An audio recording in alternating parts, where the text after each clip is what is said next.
बच्चों, क्या आपने कभी सोचा है कि हमारा ब्रह्मांड कैसा है? क्या धरती स्थिर है और सूरज इसके चारों ओर घूमता है, या सच कुछ और ही है? आज हम आपको एक महान वैज्ञानिक की कहानी सुनाने जा रहे हैं जिसने इस सवाल का जवाब खोजा। वे थे निकोलस कोपरनिकस। चलिए उनकी रोचक और प्रेरणादायक कहानी सुनते हैं। निकोलस कोपरनिकस का जन्म 19 फरवरी 1473 को पोलैंड के एक छोटे से शहर टोरुन में हुआ था। वे 4 भाई बहनों में सबसे छोटे थे।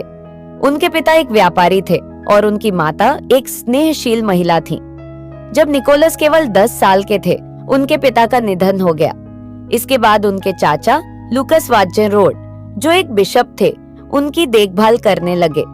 उन्होंने निकोलस को अच्छी शिक्षा दिलाने का फैसला किया। जब निकोलस बड़े हुए तो उन्हें पढ़ाई के लिए क्राकोव विश्वविद्यालय भेजा गया।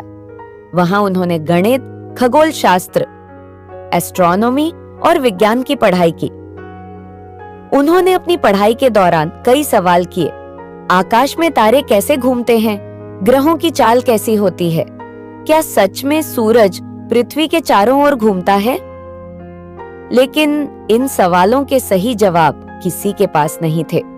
इसलिए उन्होंने खुद इनका जवाब ढूंढने की ठानी। अपनी पढ़ाई जारी रखने के लिए निकोलस इटली चले गए। वहां उन्होंने यूनिवर्सिटी ऑफ बोलोग्ना में खगोल शास्त्र पढ़ा और साथ ही चिकित्सा और कानून की पढ़ाई भी की।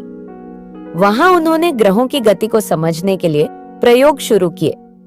धीरे धीरे उन्होंने एक नई बात खोजी। धरती स्थिर नहीं है, बल्कि यह सूरज के चारों ओर घूमती है।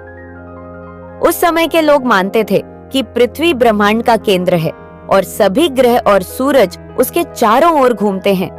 इसे जियोसेंट्रिक मॉडल कहा जाता था, लेकिन निकोलस को यह ठीक नहीं लगा। उन्होंने एक नया मॉडल बनाया जिसे हेलियोसेंट्रिक मॉडल कहा जाता है। इस मॉडल में उन्होंने बताया कि असल में सूर्य स्थिर है और पृथ्वी समेत सभी ग्रह उसके चारों ओर घूमते हैं। निकोलस को अपनी खोज पर पूरा विश्वास था। उन्होंने अपनी खोज को एक किताब में लिखा। इस किताब का नाम था दी रेवोल्यूशनाइबस ऑर्बियम कोलेस्टियम, जिसका अर्थ है आकाशीय गोले की परिक्रमाएं। लेकिन उस समय चर्च और समाज को यह बात स्वीकार नहीं थी। उन्हें लगा कि निकोलस गलत है, इसलिए उनकी खोज पर सवाल उठाए गए और उन्हें डराया गया। लेकिन विज्ञान सच्चाई पर आधारित होता है। धीरे धीरे वैज्ञानिकों ने निकोलस की बात को सही साबित किया।